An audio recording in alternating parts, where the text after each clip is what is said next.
What's up? What's happening? Welcome back to the Minor League Take after 2 long years. Sorry I haven't uploaded for a while. I haven't posted. I haven't done anything. It's been a crazy 2 years since the last time I posted one of these. I miss you guys. I miss talking to you guys. I miss recording these and putting the stuff out and getting feedback from everybody. But it's good to finally be posting again. And this episode is just going to be just kind of a rundown, talking about what's been going on with me, what's been happening, and kind of give some updates on my personal life and some other stuff that I've been able to achieve through baseball. And it's been an absolute blast. Most importantly, though, I'm going to give you guys an update on all the alumni of the Minor League Take and their stories and kind of what's happened to all of them, and to hear about, the guys that you've been following along, see what's happened to them. I'm going to also give, kind of an update on where they're at in life. So, but yeah, let's get started. So, first things first, back in 2022 when I was doing these episodes, I would often reference a company an organization called Advocates for Minor Leaguers. And that was run by initially Garrett Brocious, who went on to help us get, a huge settlement for our class action lawsuit against Major League Baseball for unpaid minor leaguers in spring training, because we've never been paid for that before.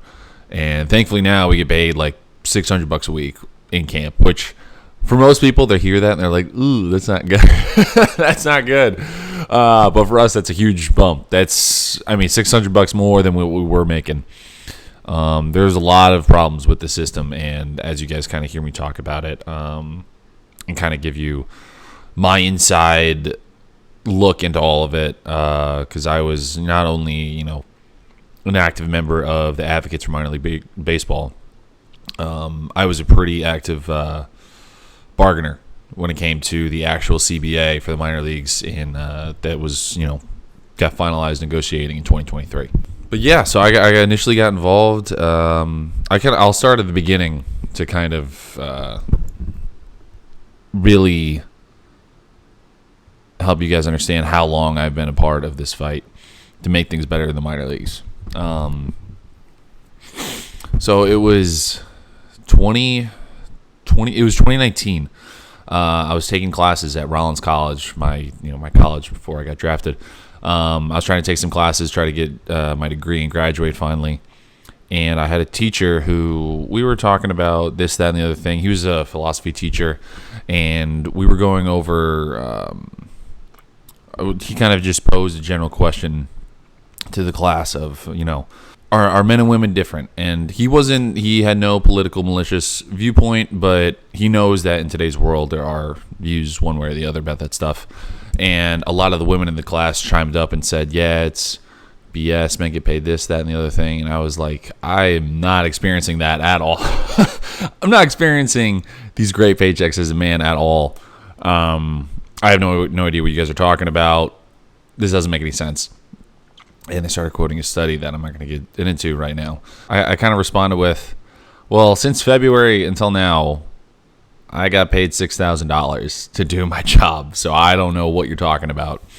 And the whole class kind of was taken aback and was like, what are you even saying right now?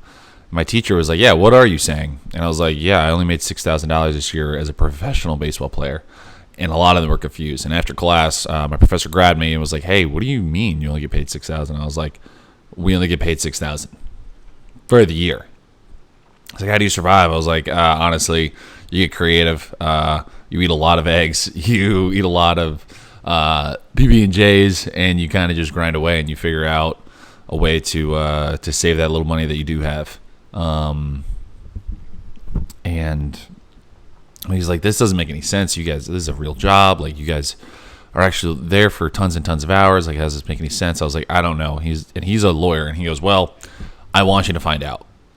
He goes, I'm a lawyer. I know what I'm talking about, but you need to know what you're talking about. So I want you to go ahead and do the research and understand what's going on with all this. So I did, and I found a lot of corruption and a lot of people behind the scenes, not only in Major League Baseball, but in Washington, D.C., that were helping make this all possible.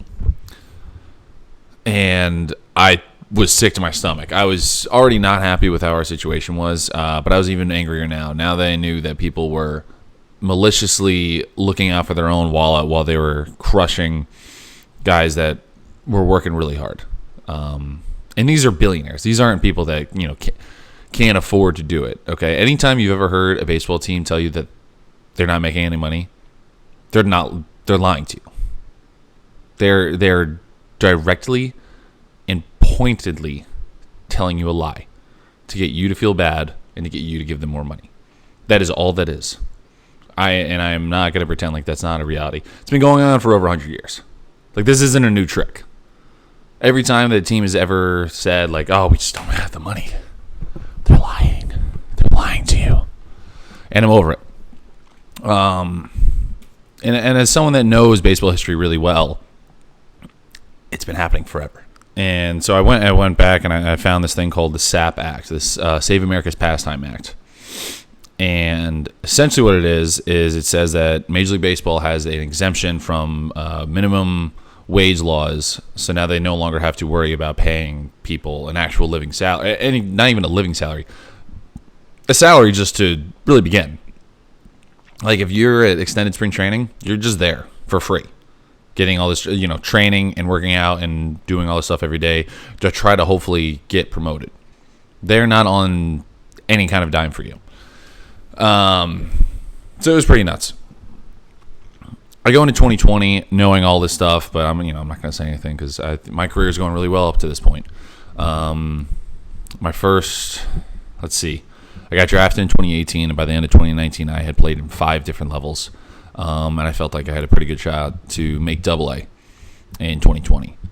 And then COVID hits, and I did what everyone did, and kind of lost my mind a little bit, and was just looking for anything to latch onto. And then in 2020, I come across a Twitter page called Advocates for Minor League Baseball, and I click on it and I read a little bit about what they're trying to do, and I was like, wow, this is really cool.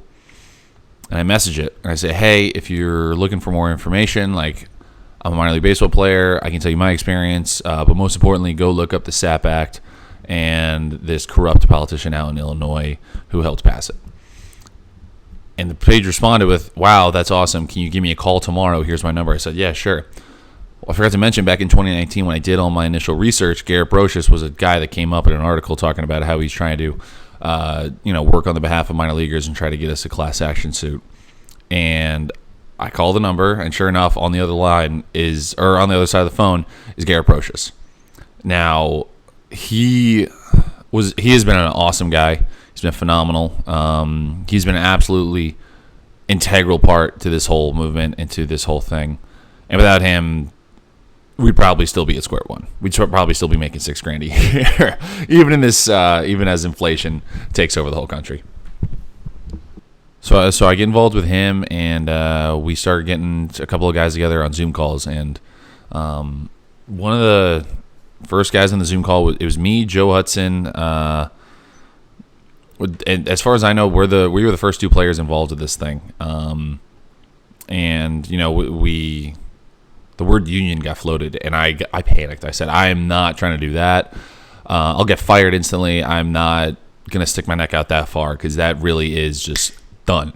Your job's over. So I kind of stepped away and backed away for a little bit. But then as 2021 came around, I still stayed involved a little bit. I talked to them, and then during the 2022 season, I started getting I ran into my own pitfalls. I ran into some things that I really struggled with, and I ran into some obstacles that I didn't handle well. I had a lot of anger. I had a lot of frustration. And kind of as my outlet, I turned to advocates as a way to get my frustration off of myself and to try to turn it into something positive and try to help out other people. But a lot where that frustration came from was actually from my demotion from AAA, because as the 2022 season started, I thankfully made AAA out of spring training, which I was unbelievably excited about, and I was so happy. Indianapolis is such a cool city. I love it there. I can't wait to go back. But Yeah, I made the spring training. I made AAA out of spring training. It was fantastic. I would say the thing that that got me on that team was two things. First was I did exactly what they asked. They asked me to figure out how to differentiate my four seam from my sinker. And for the guys that are baseball metric people out there, a four seam, I was throwing it with like 12, 13 inches of vert, which is not great. But for my lower arm slot, it was decent. What made it good, though, was my sinker. My sinker is getting around 0 inches of vert on average, which was just straight down. It is just dropping down. And that was my normal fastball. And I really took the approach of like, all right, I'm going to throw that sinker, heavy sink, and then all of a sudden four seam up at the top of the zone. Now, it's only going to be 92, but it's going to fool guys because they're not looking for it, because they see down, and then up. It's a very effective way, and I think any young kids out there that are trying to learn something crafty, that's a pretty good, interesting, and fun way to go. But I made the team not only because of the four seam and sinker thing, I also made the team because I had one awesome game in spring training. As a lot of people know, spring training games start up in March, and as you're down there, they have these big league games. And they don't always have enough pitchers, or guys, they can't finish the inning and they don't want to throw too many pitches. And they can't just cut to commercial with only 2 outs. So they need a minor leaguer to come out there, finish up the inning, and get those guys off the field. So, as minor leaguers, we get to go. We get to go hang out for the day, eat big league food, which is amazing. But most importantly, we're there to play. We're there to play, learn, and just when our opportunity comes, throw strikes. That's our biggest thing. And I got to go, and it was really cool. I feel like I did a decent job of talking to the staff, talking to the players, and trying to get to know everybody. And I warmed up a couple times, and unfortunately didn't get in. And then until one of the very last games of spring training, I'm sitting there, and they only have 8 pitchers, big leaguers, that they have prescribed innings for that day. And they look at me like, "Hey, Case, do you want it?" I was like, yeah, absolutely. They're like, "All right, let's go. It's yours." And I start warming up, and I'm fucking shaking, dude. I was so nervous. And I just get going, and I get out to the mound on the game mound, and it's the Pirates spring training facility is the same as the Bradenton Marauders facility, which was our 2019. That was our high A team, and I played there before. And I was like, I've been on this field. Like, I can do this. And I get out to the mound, and ball 1, not close. I'm like, ball 2, not close. I'm like, oh my God, this is not going well. Like, I need to figure this out right now. I step off the mound, take a deep breath, tell myself I've been on this field before. I can do this. I just need to throw strikes. It doesn't matter if they hit it. I just need to make sure that it's a strike. Strike 1, strike 2, strike 3, swing and a miss. I was like, holy shit. All right, that worked. There we go. That was pretty sweet. And I'm facing big leaguers right now. And the next guy comes up, strike 1, strike 2, strike 3, you're out. So I threw, I started off throwing 2 balls, and then I threw 6 strikes in a row to be in an awesome spot. And I'm like, there we go, 2 punchies. Let's go. Let's finish this guy off. Let's get another strikeout right here. And I think I threw a changeup, and the kid rolled over to first base for a ground ball. Nice, easy play. 3 up, 3 down. I think I threw 9 pitches. It was cake. It was a blast. I was so excited. I get off the mound. I get in the dugout. And the big league pitching coach is standing there. He goes, "Case, that's what I'm fucking talking about, man." And he gave me a big hug. It was awesome. It was really cool. And so I tell that story, though, because of 2 reasons. I think that's what got me onto the AAA roster, honestly. They said, wow, all right, this kid actually might have something. And then secondly, I think that was for me at least, there's a time I really found a way to step off, take a deep breath, and say, like, all right, I fucking got this. And I truly believed it. And I think that when it comes to confidence, I know in my own experience, cockiness can kind of get in the way of that. And you start thinking that you're so great and so good and so, no one can stop me. That's an important part of confidence, but the cockiness aspect of it is you start thinking that nothing bad can happen. And I think the right approach in the confidence aspect of it is to accept the bad things that might happen. It doesn't, they're going to happen. You cannot stop all the bad things in the world from happening to you. They're going to happen. It's more importantly about how you're going to respond to it. And I think that the most important key with all of it is still believing in yourself nonetheless. Not being bogged down by anything bad that might happen. And I feel like I really tapped into that in that moment. But yeah, so I make the AAA team. I'm so excited. I go. I do really well. It's funny. I ran into Vinny Pasquantino this past offseason, and we started just riffing back and forth about how a couple of at-bats we had. Shit, it was like a year and a half ago at that point when we ran into each other. And they were all in that first week. Then the next week we go to what's it called? God, we go to St. Paul, Minnesota, and freeze our butts off. I pitch in a game there. It's like 20 degrees out. I got 1, 2, 3 inning, or I think I walked away. Whatever. I did good there. Got home, and then I had one of the worst games of my life, and I basically felt like it was just bad thing after bad thing after bad thing, and I felt like I couldn't do anything about it. It wasn't walks. It wasn't even shit just happens.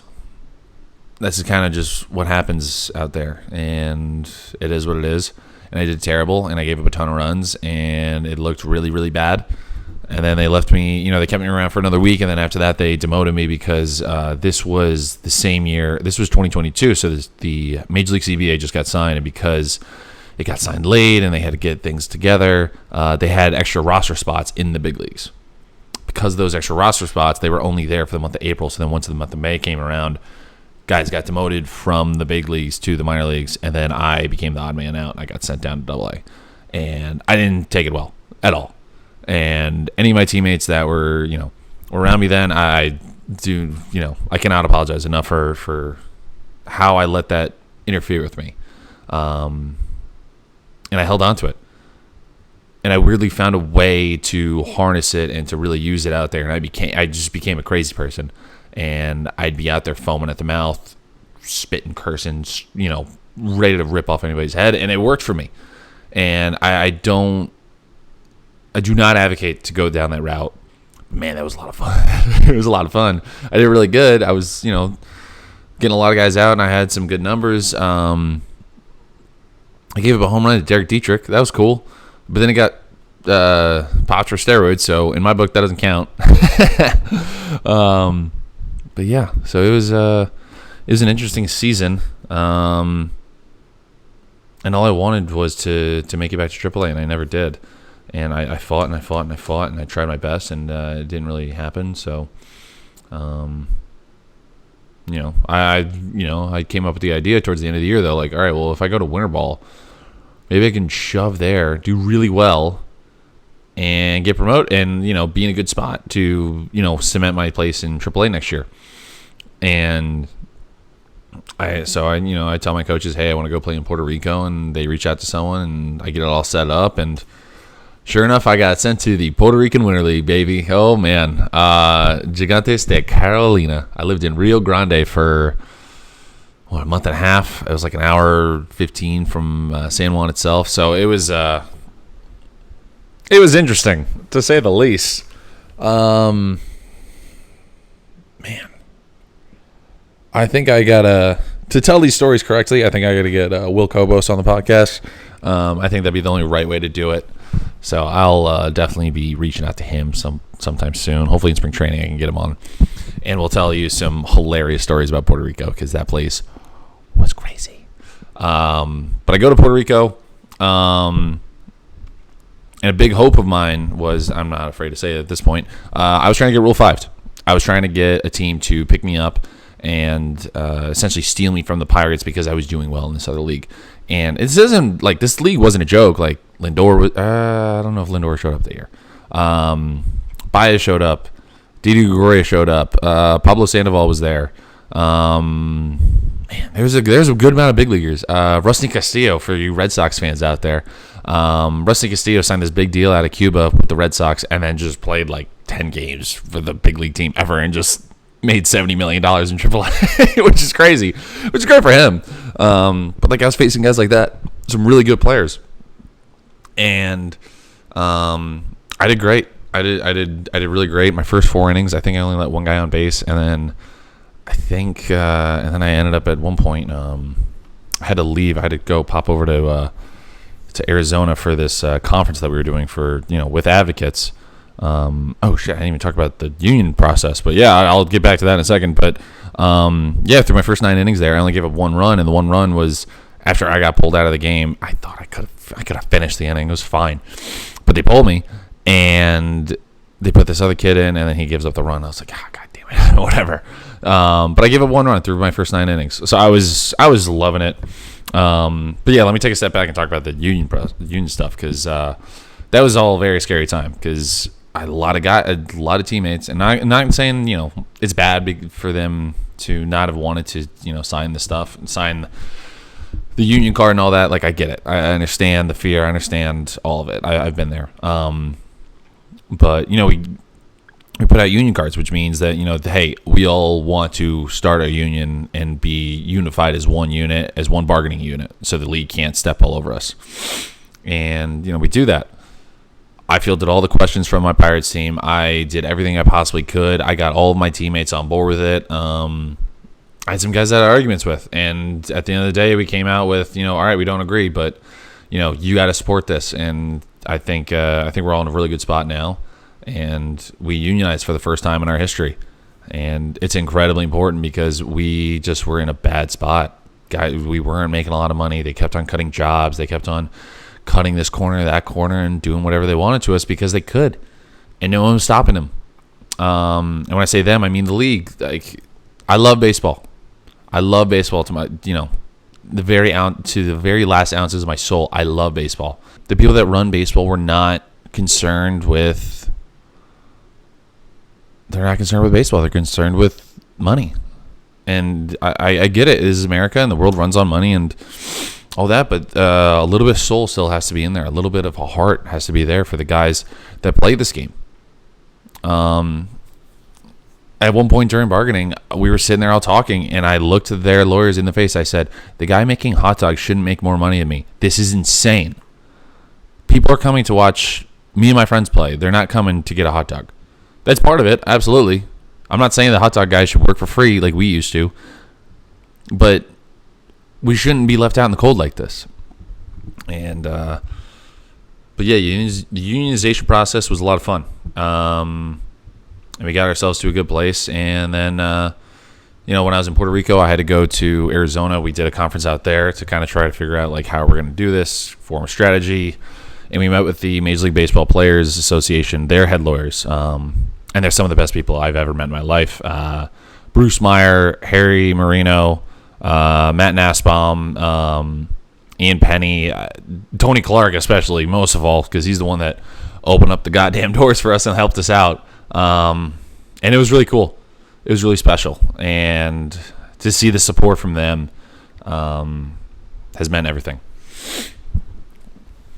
But yeah, so I get back from Puerto Rico and literally scheduled my flight so I would be getting off the plane and walking straight into the boardroom in New York City to start to continue help with those negotiations.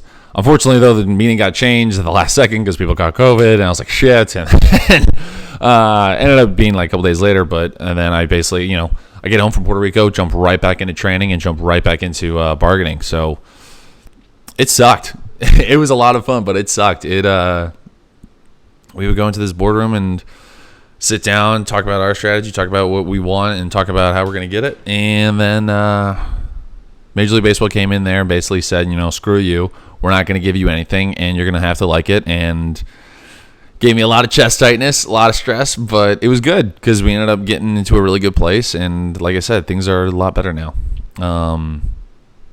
At one point during the bargaining too, I kind of just sit there and I'm starting to we're talking about numbers of like how much money we're trying to make, and we're literally putting up numbers of our desired salaries, and right next to it is like the poverty line numbers. Not like, oh, like I know the poverty line numbers. No. We had those numbers next to each other, and we're just trying to beat the poverty line. I'm just sitting there laughing my ass off, and people are like, "What's so funny?" I'm like, guys, we realize the goal line here, right? Like, this is the bar that we're setting, And we were like, yeah, we don't really have another choice. So I'm pleased to announce that we now make $30,000 a year, roughly, depending on the levels and everything. But yeah, I mean, to go from making $6,000 a season to $30,000 a season, like, I'm investing in myself more. I'm taking the time to buy better food. I'm taking my time to rent a better apartment, especially while I'm here down at Tread, where I'm spending my money to try to train better. I was spending more money while I was home training at this place called ATP, Advanced Therapy and Performance. Awesome place out in Stamford, Connecticut. Go check out Josh Heenan. Go check out the 90-mile-an-hour formula. They're fucking fantastic people there, and I love the training environment. And that's a lot to guys like Brett Kennedy, Luke Dawson, Austin Pope, Nick Padilla, Santos, Mancini, all those guys that are there. They're all wonderful human beings, and I cannot preach it enough. If you're in the New York area, Connecticut area, go check out ATP. This is not a paid advertisement, but it basically could be. I should probably try to get Josh on here. Now I'm thinking about it. But yeah, we're in a better place now. And there's still a lot of frustration and a lot of things that were challenging. But it's all for the better. And this is not about, Tony has said this a lot. Tony Clark has said this a lot. Obviously, yeah, we want the best deal possible for ourselves, but it's not about that. It's about laying a groundwork, saying this is the bottom line. This is our rock bottom. We have set a new standard. Because of this deal, they cannot go backwards on it. They have to always respect this deal, and we're going to build from here. When Major Leaguers first unionized back in the 60s, which I could probably have someone on to talk about and give a kind of a history lesson on that. That could be fun. At least I think it'd be fun. But yeah, we can definitely talk about that one day. But yeah, it was about building a foundation of a deal and then setting it up for the guys in the years to come. There's a quote from I believe Thomas Jefferson. Oh, all right. So I always thought this was Thomas Jefferson, but it says, an anonymous Greek proverb: "Society grows great when old men plant trees whose shade they know they shall never sit in." And I have always said that, I never thought I'd see the day when I'd be a player and see these changes happen in the minor leagues. Because I thought one of two things. I was going to make it to the big leagues or I was going to be gone before this. But hey, we're still here, baby. Woo! But, yeah, I always thought this was, being unionized minor leagues, I always thought it was going to be a dream that was too far down the road where I was going to lay the groundwork and then hopefully, the younger guys were going to take it over and really make it happen. But it never did.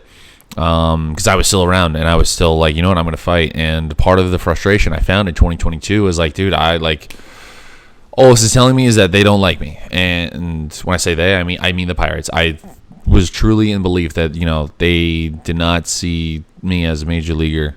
And I was like, you know what? Well, if I'm not going to do that, if I'm not going to make it, if my dreams aren't going to come true, I'm at least going to, stand up for my friends and try to make things better for them.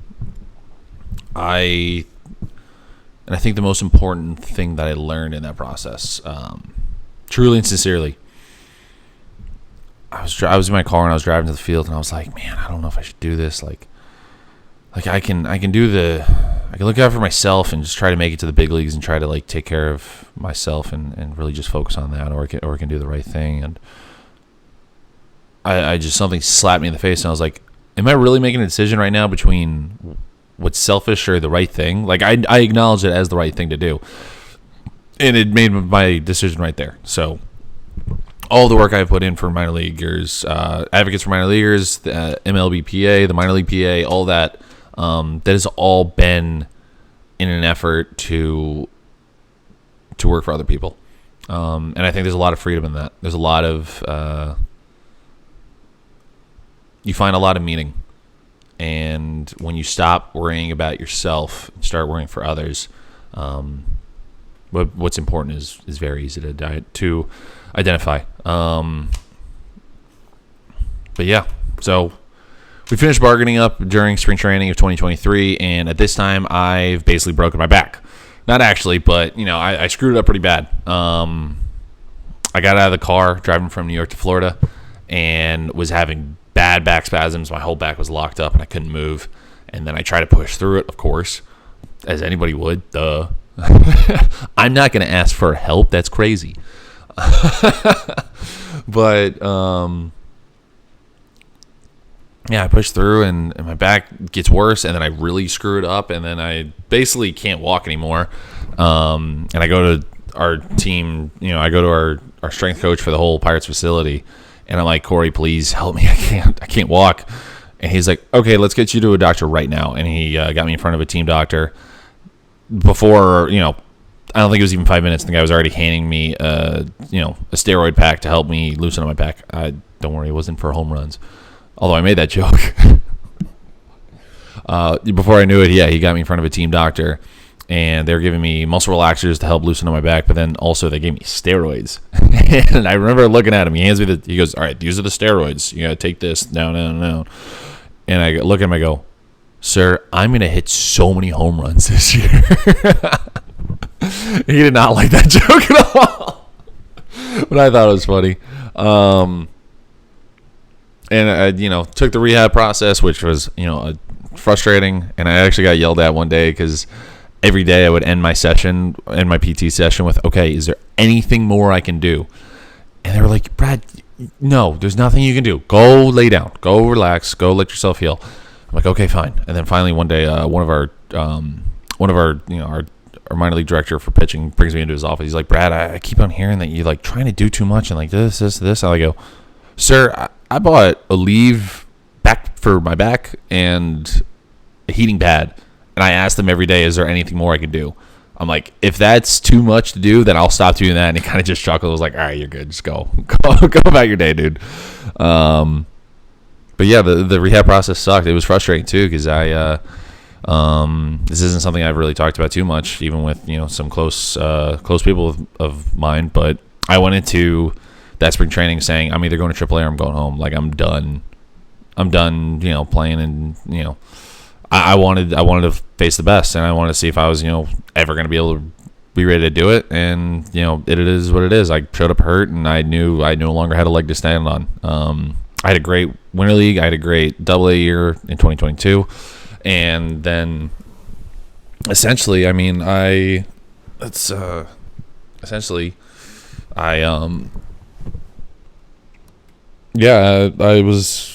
hurt, so I couldn't do anything about it. And then I kind of went into it with, what? I'm cool with whatever. I was like, I got to rehab first, so I got to get healthy, and then I can kind of make some kind of rash decision that I want to make. And then so I start getting healthy as spring training's wrapping up. They sent me to Low A. I go rehab. It was actually a lot of fun because I get to go meet with all the younger guys, talk to them about all the new stuff with the the minor league rules with our CBA. Talk to them, kind of be able to shed any knowledge, any information that I got for them, and then kind of continue on. And then I go to High A to continue my rehab, and I got absolutely torched. I did so bad. I'm just sitting there. I'm like, dude, this sucks. Because the last time I was in Greensboro was 2019 when it was Low A, and I was unbelievable. I was really good. I had everything. I had sharp stuff. I had control. I had, I was a starter back then, and I did really, really well. I went like a month and a half without walking somewhere. I get there in 2023 rehabbing, and I couldn't, I was getting my stuff turned around. I was leaving stuff over the plate. I was doing bad. And I kind of just was like, dude, I don't know what's going on anymore. And I had a sit down with one of our mental skills coaches, and I kind of talked to him and just told him a lot of stuff that was going on with me. And he was like, well, you sound like you're always this angry person out there. And I was like, yeah, I just can't find a way to get angry right now. He's like, well, try to be happy. He's like, try to love baseball. And I was like, yeah, sure. All right. You know what, Tyson? Yeah, I'll try that out, because why not at this point? Like, I got nothing to lose. Like, I'm doing terrible. I might as well go out there and just love baseball. I go out there and I go, all right, I'm going to have fun right now. I'm going to enjoy playing baseball. The first pitch I threw was a sinker, low in the zone. And then that ball went right through the 6 hole and right into the outfield. And I went, motherfucker, I hate this game. And I was dying laughing. So I was like, all right, well, shit. all right, we're back, aren't we? And then after that, it was a breeze. It was easy. It was easy to be good again for me for a while. And I was doing really well. And then, I get healthy. It took me like a month of rehab there because I just couldn't, like I said, it took me a while to get into a good groove. But once I did, I was back up into AA. And I had my first game there was bad. And then after that, I was on a roll and I was good for I want to say like a month and a half. And then I had, for me, one of my most special moments I've ever had in baseball. I got given a start. I had started getting a couple starts, which was a lot of fun. But it was, the thing that was most special for me was that I got to do that in Somerset, New Jersey, against the Yankees AA affiliate. And the best part about it was that all my friends and family could come because they knew what day I was going to pitch. They knew I was pitching on that Tuesday. So I had a bunch of friends and family out, my brothers, and it was a blast. It was awesome. And I really, when I look back at, if my career ended right now, I can look back and be like, that's one of my favorite baseball memories because not only were they there to watch, I did awesome. I go out there, I do pretty well for the first 2 innings. I'm facing Jason Dominguez and Austin Wells, who are in the big leagues with the Yankees, my hometown team. And at the time, obviously, they weren't in the big leagues, but you know what I'm saying? They eventually get called up, and I struck them both out, like, I think 4 times that week, something like that. Not each. Combined, I think I struck them out 4 times. But I was doing awesome. I was shoving. I did really great. And then I kind of, I snapped at one point in the 3rd inning because I didn't make a play that went my way. And then I snapped, and I got even better, and it was awesome. And I had some of the most fun I've ever had on a baseball field because when I was done pitching, I got to look up into the stands and wave to my friends and family and, like, have them on the field afterwards, and it was an absolute blast. And I really loved it, and it's going to be, like I said, one of my favorite baseball memories in my life. But then after that, some guys got promoted, and don't get me wrong, very happy for them. And I don't want this to sound like, I'm ever hoping for any downfall of anybody because I'm not that person at all. I want, if it was up to me, it's me and all my friends in the big leagues forever. But I was a little frustrated because I was like, man, I feel like I deserve a shot. Like, what's going on? And I decide that, maybe I should, think about not playing anymore. And if, I was kind of cool with it. I was like, you know what, hey, like, if I'm not going to go to AAA soon, then I think I should probably just go home. I got to a point, though, mentally where I was just kind of like, I don't know how much longer I want to do this. And then everything went downhill from there. I started getting hit. hard. And I just got so demoralized so fast, and it was all because of a mental change of, like, why keep on pushing forward if I'm never going to see any fruits to bear from it. So I finally have another really bad game in Harrisburg, and the bad game in Harrisburg, I just go into the locker room afterwards, and I sit down and I start praying, and I just say, God, like, I'm done. Like, I don't care what you do with my life anymore. Like, clearly you're showing me that baseball's not my path, and that's fine. I want to do whatever you want me to do. Like, just do that. Let's do that. Okay. I've become a much more religious person the past couple of years. I have my 2 tattoos are religious. I do read the Bible every day now, but at the time, I would say, like, I believed in God, but I wasn't reading the Bible for sure. And I just say, God, I'm done trying. Like, you do whatever you want to do with my life. Like, it is your pick. I'm done trying. And I felt like he legitimately went, okay, sounds good. 2 days later, I got called up to AAA, and I was just like, what? I was like, wait, what? And I go to AAA, and I'm like so excited to be back there again. And I basically got the phone call of, hey, we need you. My manager calls me as I'm home after the game, and I'm like, oh fuck. I'm like, hello, and he's like, hey, Case, where are you? I'm like, I'm in my apartment. What's up? And he's like, okay, come to the field. I'm like, what? He goes, I need you to come to the field and pack your stuff. And I'm like, what? And I thought I'm released. I thought I'm done. And he goes, come to the field, pack your stuff. You're going to AAA. And I was like, what? I was like, all right, let's go.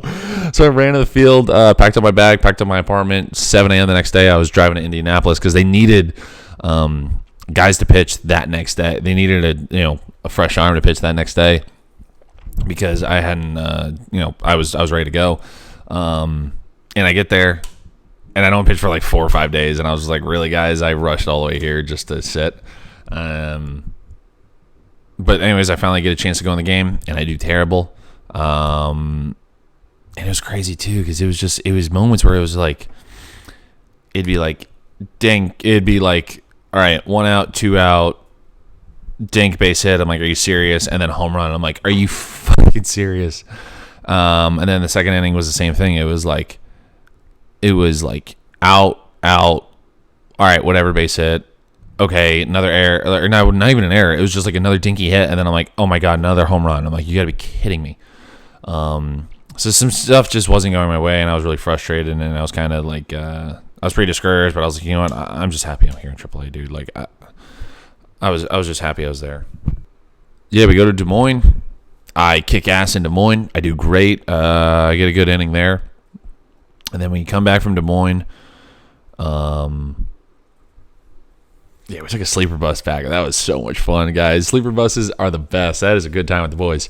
But we get back, and I pitch the Tuesday game.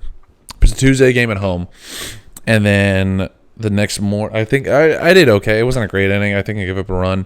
But it wasn't like, oh, I got bashed around. It was like, all right, whatever. Like, that happens.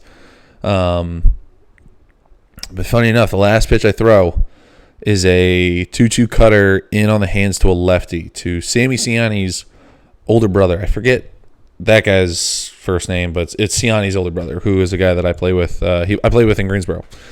And it's a strikeout. Swinging him a strikeout, and I'm like, sweet, cool. Next day, our farm director's there. And our farm director goes, hey, Brad, how you doing today? I'm like, I'm okay. Like, how are you? He's like, I'm good. Hey, I need to talk to you later, okay? I'm like, what? Okay. And I was like, that didn't feel great.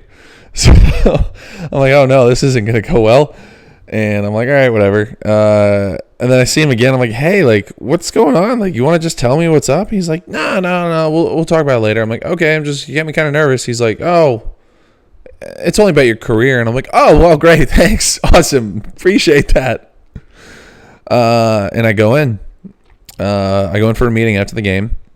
It's our minor league farm director, John Baker. It's Miguel Perez, our AAA manager, and Dan Meyer, our AAA pitching coach. And they all sit me down. They go, hey, so we have an idea for you. We have an idea that after 26 years, you're no longer going to throw like a normal person. You're not going to throw like a crazy person, and you're going to throw sidearm. This is obviously not what they said, but they basically were like, yeah, you're going to throw sidearm now, or you're going to go home. I was like, oh, shit. And they showed me all these data and these metrics and these reasons as to why I could possibly be pretty good at this. And I was like, okay, yeah, all right, this makes sense. I was like, let me think about it. Let me call my parents. Let me call my agent. Let me, take a second to take it all in. And I think about it, and I'm like, this makes sense. Okay. I'm like, you know what? I still got some baseball in me. I was like, let's go for this. Let's try it. And they go, yeah, sounds good. So I packed up all my stuff, and I drove all the way to Florida. So in a calendar year up to this point, I had driven from New York to Florida to Greensboro to Altoona to Indianapolis to back to Florida.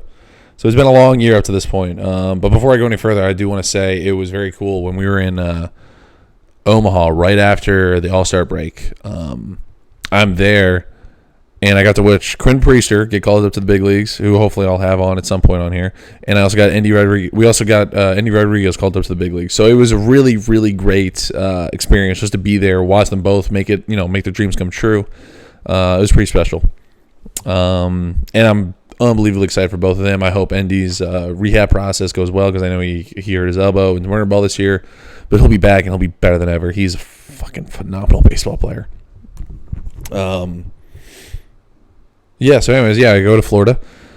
or I practice. They have this meeting with me about throwing sidearm. The next day, I go and I throw a bullpen, and I'm like, sure, let's try it out. And I was like, all right, this is insane. This is pretty crazy. But guys were like, this is actually pretty gross. Like, you should definitely try this. So I'm like, okay. And I do want to give a shout out to all these awesome individuals in AAA. All these older guys. Rob Zizinstry. I can't even say his name right. He knows this. Okay. Chase DeYoung, Dwayne Underwood, Chris Owings, Miguel Andahar. I got to play with Miguel Andahar. That was cool for me. But yeah, all these guys were so unbelievably supportive, and they were like, Brad, this is definitely a weird path, but you can do this. There are crazier things out there, but you got this. I'm like, all right, you got it. So I believed. I believed, and Chase said one of the best things that anyone's ever said to me is like, you got to write your own comeback story. Like, this doesn't make sense. He's like, none of this is supposed to make sense, but if you believe, anything can happen. I'm like, sounds good. So I get in the car and I drive to Florida, and for a month straight I practiced throwing sidearm, and I started throwing bullpens, and I'm throwing strikes, and I'm hitting the metrics kind of what they want me to hit, but it's tough. It's hard. It's really hard to just all of a sudden start throwing sidearm. I have to change my routines. I have to change new stuff. And then about 2 weeks into it, though, I'm scrolling in Scrim. And as every baseball player does, and as every baseball player should, I follow Tread Athletics.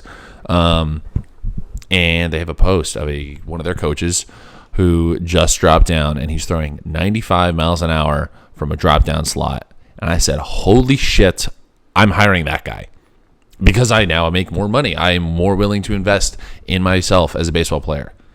So I reach out to Mark Fisher. I say, sign me up for your program. I want to do what you do. Let me do what I'm going to do for the rest of the season. And then once the off season starts, let's get to it. He's like, sounds good. So, and I'll circle back to him, and I'll hopefully have him on the podcast next week. But yeah, so I become a sidearm pitcher. And they start putting me in some rookie ball games. It goes okay. It goes solid. I did really well my first inning.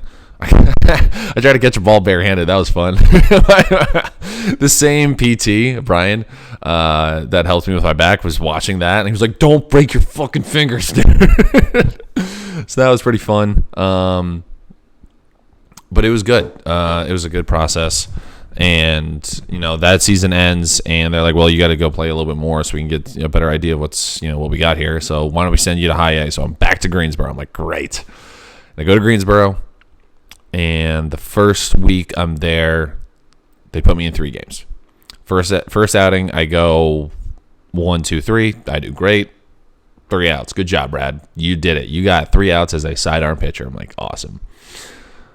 The next outing, I didn't get a single out. And I was like, great, this sucks. And then the outing after that, I only got 1 out. So through 3 outings in high A, I got 4 outs. And I was like, dude, this is a wreck. I don't know what I'm going to do. And the last week we go to Bowling Green, Kentucky, which I drove to because the season was over and I wanted to just drive straight home after that. So great.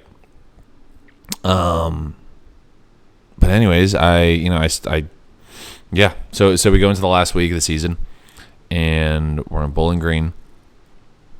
I am just sitting in the bullpen praying they don't pitch because I'm like, dude, I can't throw a strike. I can't figure out anything. And then I think it's the Friday game, I want to say. Thursday or Friday game. And it's the Friday game. So Thursday night, they pull me into the office after the game like, hey, Brad, how many bullets you got in you?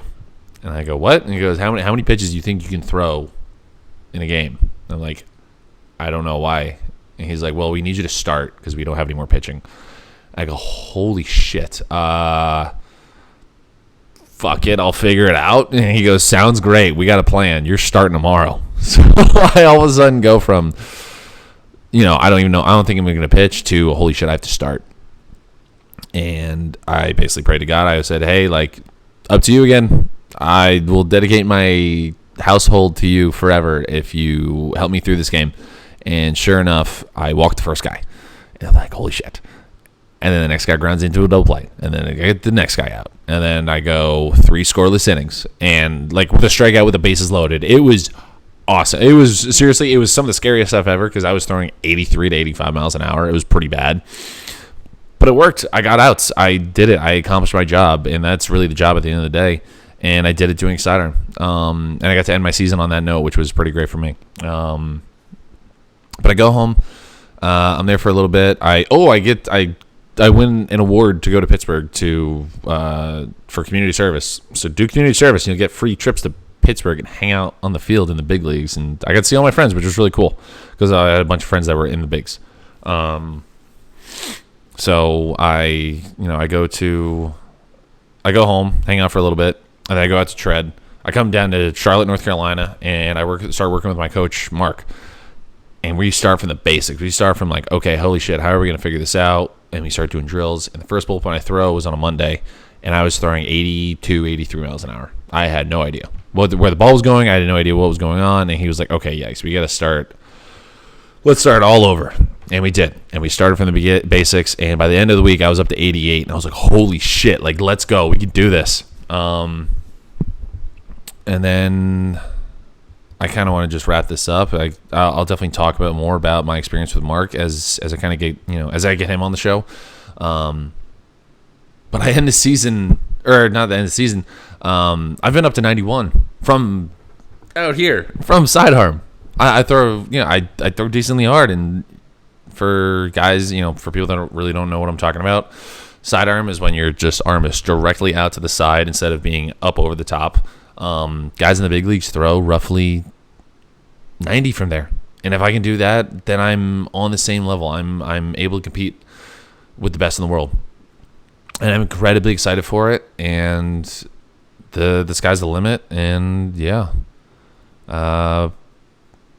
So I'm excited for what's going to happen this year in 2024. And then kind of just to end this, I'm gonna go through the alumni and talk about what's going on with them.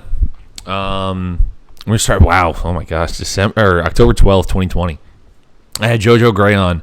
JoJo was a prospect with the Dodgers at the time. Got traded for Max Scherzer, and now he's a starting pitcher with the Nats. And he's like their main guy. He's an unbelievable human, and he's been doing really well with them. Joe Jakes was with the Pirates. He ended up getting Rule 5 to the Red Sox and debuted this year. He's a sidearm guy. Funny enough, he was a sidearm guy from the left side. And he's been great. He's been awesome. We were roommates in 2019, and then now he's down here at Tread as well right now with me. Mason Martin has been fucking phenomenal. He crushes the ball, and I believe he's a free agent right now, still trying to look for a job, and I wish him the best of luck because he crushes the ball. Joe LaSorsa, high school teammate of mine, made his debut with the Rays in this past year. Yeah, got called up, got DFA'd, sent over to the Nats, and now he's with Josiah Gray. So he's doing well. Pat Dorian was with the Orioles when I interviewed him. He's now been traded over to the Brewers, and this is the last year of his deal as well, I believe. Garrett had some, I don't even know what to call him. He had some struggles, but he also had some interesting things happen in his life. But now he's a free agent. He's trying to get signed back into pro ball. Hunter Stratton debuted in 2023. He fucking slings it. He's awesome. I love that dude. He's a great human being. Mike Burrows is going to debut this year. He's going to rehab from his TJ, and he'll be up there. Justin Hare, phenomenal kid. And he's out just living with his wife, I believe, in either Montana or Washington. I think Washington. I don't know. I should probably call him. He's a great kid. Anthony Travado still helping out, running youth baseball camps in Orlando, youth baseball programs. He's kicking butt doing that. Eric Sim is no stranger to anybody in the baseball world. He's a huge personality. If you don't know him, go check him out. He's the man. Chris Corbett actually just got hired as a Kansas City Royals coach. I can't fucking wait for him. And when I say coach, I mean in the minor leagues. So he's going to be kicking butt. Johnny Schneider, I believe, is retired for baseball. Matt Pierpont is a AAA pitching coach with the Mariners. And that is a nasty dude, all right? He was a great pitcher. He was a really great pitcher, and it really hurts to me that he never got his shot in the big leagues. Jack Herman he had some I think broke a foot or something. So he's been doing a lot of rehab down in Pirate City trying to get healthy. And he'll be going somewhere for sure. Nick Mears debuted with us, with the Pirates, since the Rockies and now the Rangers. I should probably look that up. He's a phenomenal guy. Ryan Smith, still in AAA with the Angels. Noah Zavolis, out of baseball, but he's another phenomenal guy. Justin Hageman got traded to the Red Sox and was in AAA last year. Hopefully he'll debut this year. I'm excited for it. Matt Seelinger became a free agent and, went from he got traded so many times. He was with the Pirates, the Rays, the Giants, and the Phillies. Unbelievable. He's got some really special stuff. Zach Kelly debuted with the Red Sox and still on their 40-man. Mark Washington ran into an injury towards the end of last year, and I hope to God that he can get signed and debut because he throws the shit out of the ball. He's awesome. Cam View debuted in 2022, the year after I had him on the pod, and he was with the Angels last year, and now I believe he's with the Tigers, so I wish him the best as well. Jeff Pasentino is a pilot now. He's getting his private pilot license, and anybody that knows Jeff knows that he's going to make a lot of money, signing a lot of NDAs for some awesome trips on private planes. Shane Murray lives with his wife and his kid in Chicago, killing it. Eli Fishman is working with the Somerset Patriots, and I actually saw him this past year. He's a great kid. What's up, Eli? Aaron Shortridge played in AAA last year after really grinding his butt off in AA, and I'm very excited to see what happens with him. Josh Bissonette, one of my best teammates I've ever had.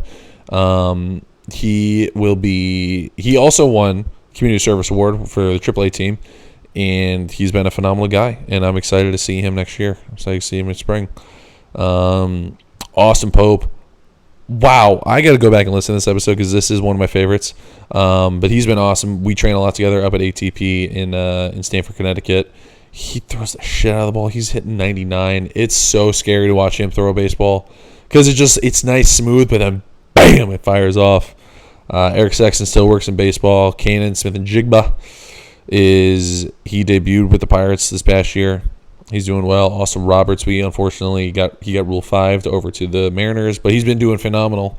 So I hope you guys check out those old episodes, or at least go follow some of these guys that I've listed because they're all fantastic human beings. I love all of them so much, and I can't wait to see them all in the future. I hope to see some of you guys in the future.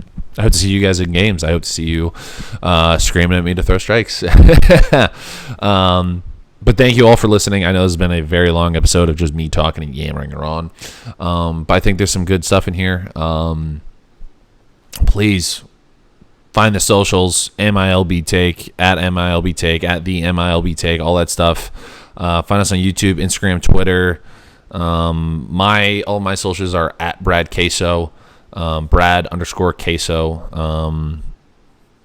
Go find me there. Like, subscribe, follow. I don't know. I forgot how to do all this stuff, but I love you all. Shoot me messages on people that you want to see on. Shoot me messages that I stink at baseball. Shoot me messages that say how much you love baseball. But anything, same thing, takeaway here. Please reach out. Tell me what you guys want because I'd love to give you guys some good content. So, love you all. And go Pirates.